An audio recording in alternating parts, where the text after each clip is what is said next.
Halo teman-teman, selamat berjumpa kembali di channel ini.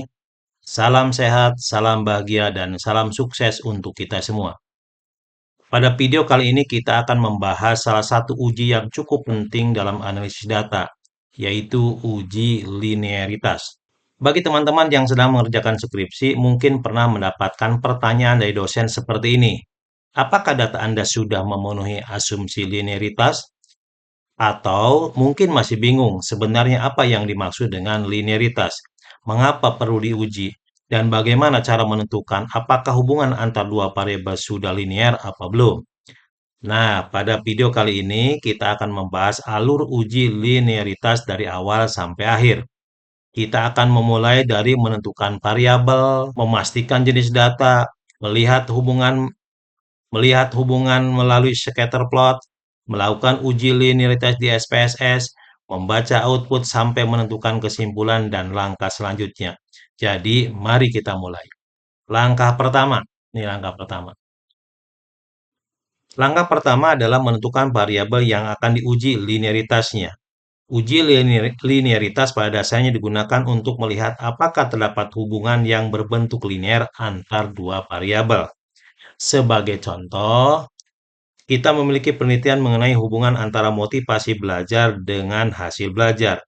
Dalam penelitian tersebut, kita bisa menetapkan motivasi belajar sebagai variabel X dan hasil belajar sebagai variabel Y.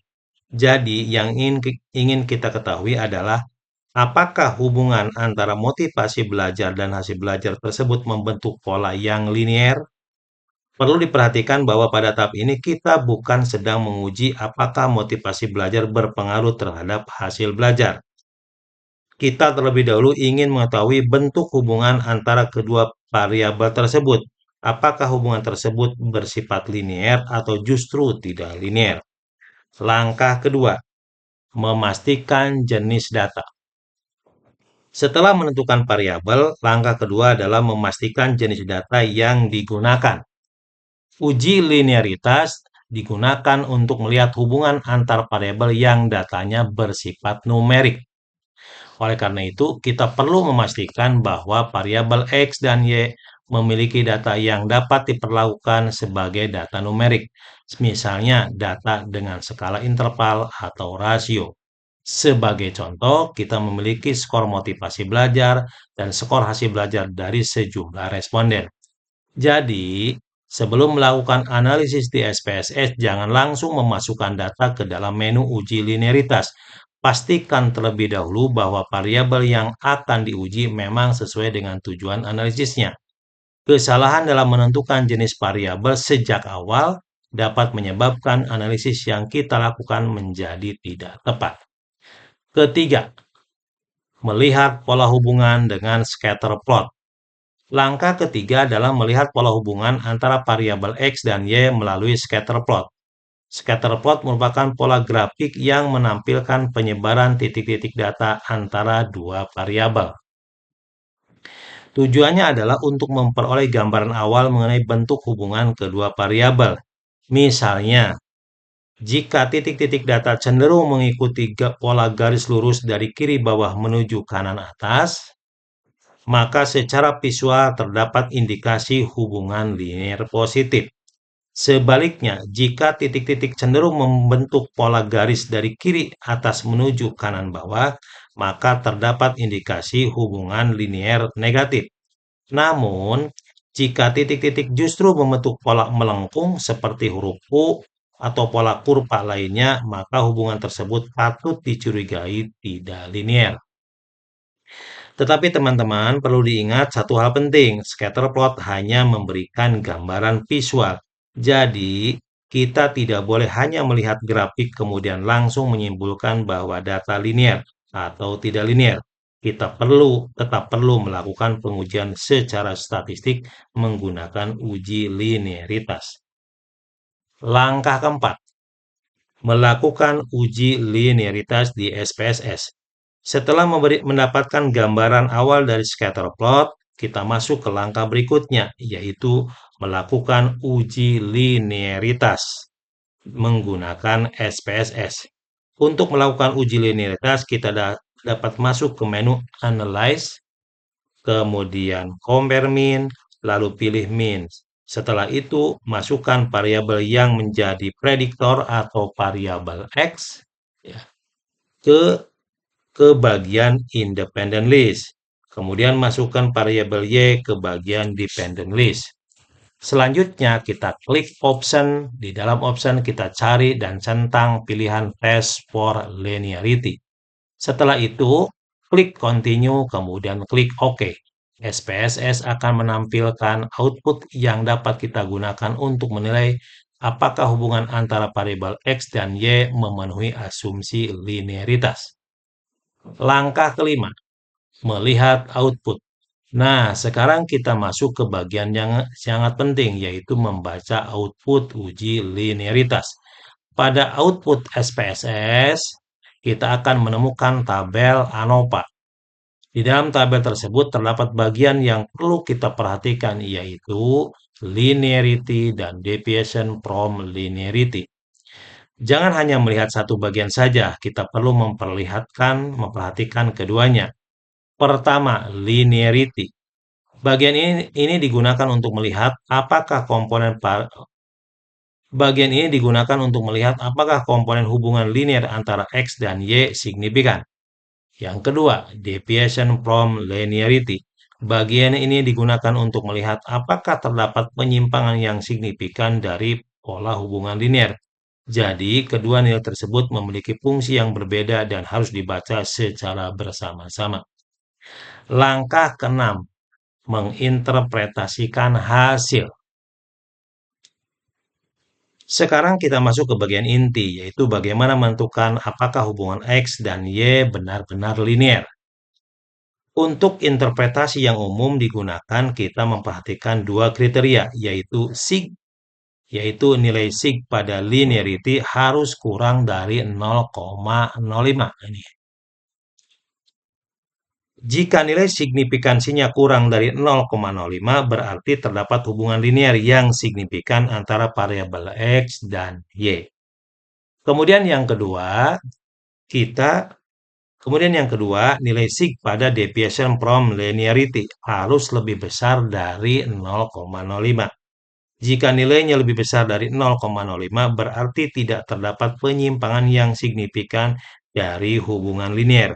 Jadi, kondisi yang kita harapkan adalah sig linearity kurang dari 0,05 dan sig deviation from linearity lebih besar dari 0,05. Jika kedua kondisi tersebut terpenuhi, maka hubungan antar variabel X dan Y dapat dinyatakan linear. Contoh ya. Contoh interpretasi. Sekarang kita gunakan contoh. Misalnya di output SPSS diperoleh sig linearity sebesar 0,00. Kemudian sig deviation from linearity sebesar 0,327. Kita lihat terlebih dahulu nilai linearity. Nilainya adalah 0,00 karena nilai 0,00 lebih kecil dari 0,05, maka hubungan linear antara X dan Y dinyatakan signifikan. Kemudian kita lihat deviation from linearity. Nilainya adalah 0,327. Karena 0,327 lebih besar dari 0,05, maka tidak terdapat penyimpangan yang signifikan dari hubungan linear. Dengan demikian, kedua kriteria terpenuhi. Jadi kesimpulannya adalah terdapat hubungan yang linear antara variabel motivasi belajar dan hasil belajar. Dengan kata lain, hubungan kedua variabel tersebut memenuhi asumsi linearitas. Lalu, jika tidak memenuhi asumsi linearitas, yang ini nih. Lalu bagaimana jika hasilnya tidak memenuhi asumsi linearitas? Misalnya nilai deviation from linearity kurang dari atau sama dengan 0,05. Hal tersebut menunjukkan adanya penyimpangan yang signifikan dari pola hubungan linear. Atau misalnya nilai linearity lebih besar atau sama dengan 0,05. Maka kita tidak mendapatkan bukti yang cukup bahwa komponen hubungan linear tersebut signifikan. Dalam kondisi tersebut atau dalam kondisi seperti ini, kita perlu berhati-hati sebelum melanjutkan ke analisis yang mengasumsikan hubungan linear. Kita dapat kembali melihat scatter plot, memeriksa karakteristik data, mempertimbangkan transformasi data jika memang secara metodologi sesuai, atau menggunakan pendekatan analisis lain yang lebih sesuai dengan bentuk hubungan datanya. Jadi, jangan hanya mengejar agar hasil uji menjadi signifikan, yang lebih penting adalah memilih analisis yang sesuai dengan karakteristik data dan tujuan penelitiannya. Langkah berikutnya, langkah ketujuh, tindak lanjut. Setelah mengetahui hasil uji linearitas, kita menentukan langkah selanjutnya. Jika hubungan X dan Y memenuhi asumsi linearitas, maka kita dapat melanjutkan ke analisis yang membutuhkan hubungan linear. Misalnya korelasi Pearson atau regresi linear. Tentunya dengan tetap memeriksa asumsi-asumsi lainnya yang juga diperlukan oleh analisis tersebut. Jadi, memenuhi linearitas bukan berarti otomatis semua analisis sudah boleh dilakukan. Masih ada asumsi lain yang mungkin perlu diperiksa, tergantung analisis yang digunakan. Sebaliknya, jika hubungan tidak memenuhi linearitas, kita perlu mengevaluasi kembali metode analisis yang digunakan. Catatan penting, ada satu hal yang sangat penting untuk teman-teman dipahami.